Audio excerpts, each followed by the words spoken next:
the JabberGuys, Inside Rock Podcast. Here are a few segments from our episode called Rock Hurts. Hey, we're talking about bad behavior by fans and by performers, but fans have caused a lot of shit too. I mean, one of the first ones we're going to talk about is David Bowie's lollipop in the eye incident in Norway in 2004. Yeah. What's the matter with that? My first question was, how do you take a lollipop in the eye? How does it get lodged in your eye? Well, it was the stick part. Yeah, well, I saw the picture. You showed it to me, and I thought it was Photoshopped. I don't think it was. No, I don't think so either. It was like the stick part. Now, it did lodge between his eyeball and the lid, thank God, because he almost put his eye out. And that was his bad eye, too. His bad eye, yeah.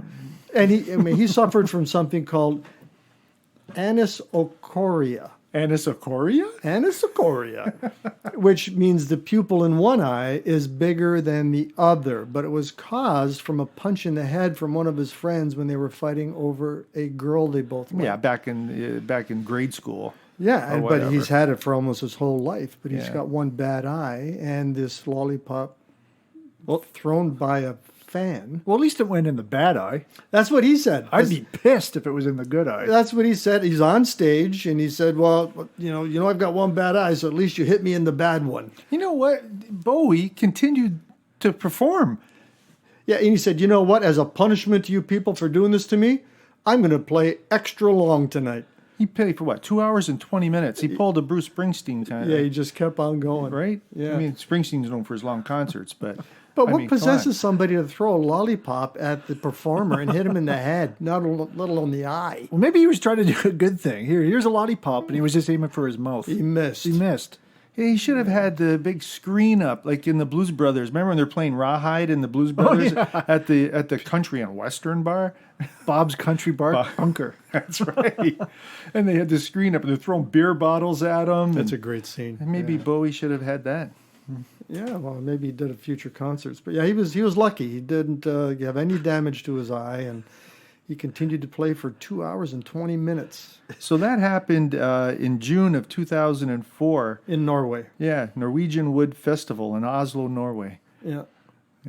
So speaking of fans behaving badly, another very famous situation happened at the Altamont Speedway Free Festival in 1969 with the Rolling Stones. Yeah, that was a very, very popular event at the time.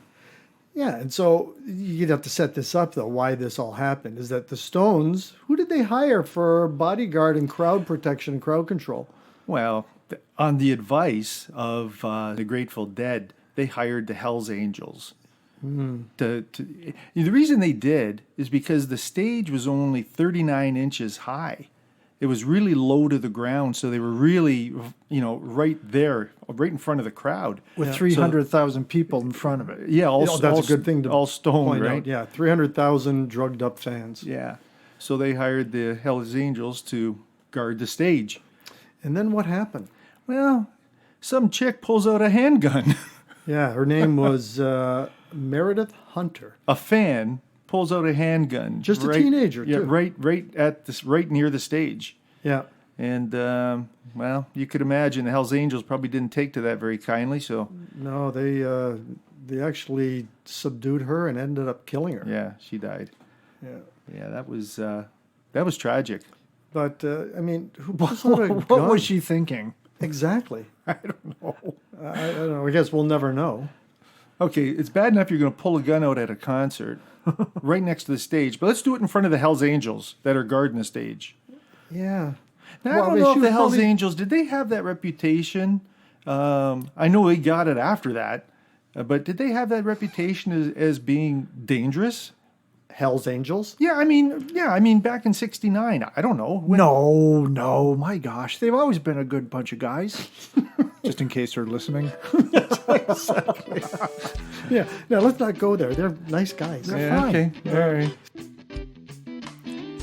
Remember to hit that subscribe button and visit our website, JabberGuys.com, to listen to complete podcast episodes of Inside Rock with Queeks and Cha. the JabberGuys.